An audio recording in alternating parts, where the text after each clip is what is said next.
ए चाचा हेने आई हाई देखी आपके अपन बेटा गरीबों के मसीहा जिला पंचायत क्षेत्र वार्ड नंबर 69 विकास खंड सिरकोनी से जिला पंचायत सदस्य के कर्मठ जुझारू शिक्षित ईमानदार प्रत्याशी विजय कुमार प्रजापति को चुनाव चिन्ह झोपड़ी पर अपना मुहर लगाकर भारी से भारी मतों से विजयी बनाए। वहाँ पर धनिया में हमके विजयी बनाई हो जिला पंचायत में हमके विजयी बनाई हो।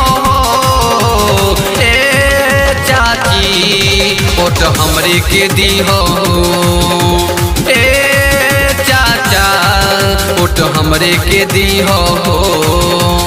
महाप्रधानिया में हमके विजयी बनाई हो जिला पंचायत में हमके विजयी बनाई हो।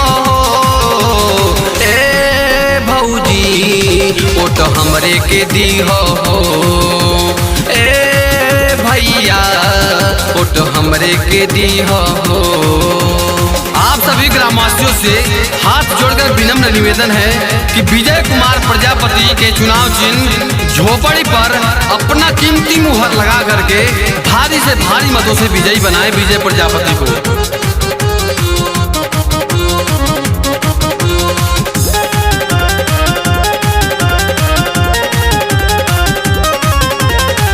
वार्ड 69 से बाटे प्रत्याशी कोई के सपोर्ट हमके विजयी बना दी।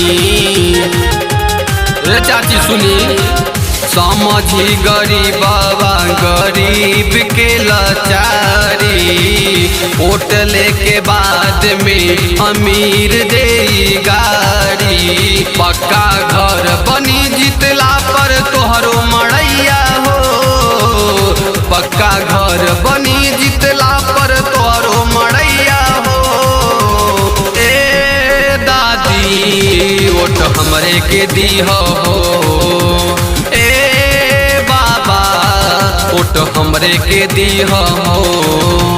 याद रखें चाची चाचा भैया भौजी माई बहन आप सबके पैर छुए प्रणाम। हम विजय कुमार प्रजापति आप सबसे निवेदन करता नहीं कि आप हमारे चुनाव चिन्ह झोपड़ी पर आपन मुहर लगाएं और एक गरीब प्रत्याशी के जिताएं और अपने गांव क्षेत्र का विकास कराएं।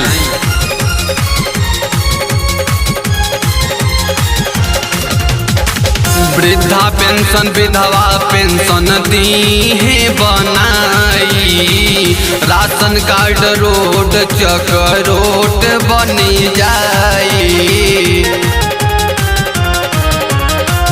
जीतले के बाद पूरा गांव चमकई है, गरीब लाचार के आवास दियवई है।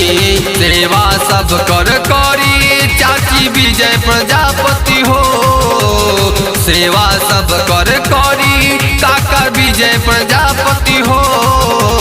ए दीदी वोट हमरे के दी हो, ए बहिनी वोट हमरे के दी हो।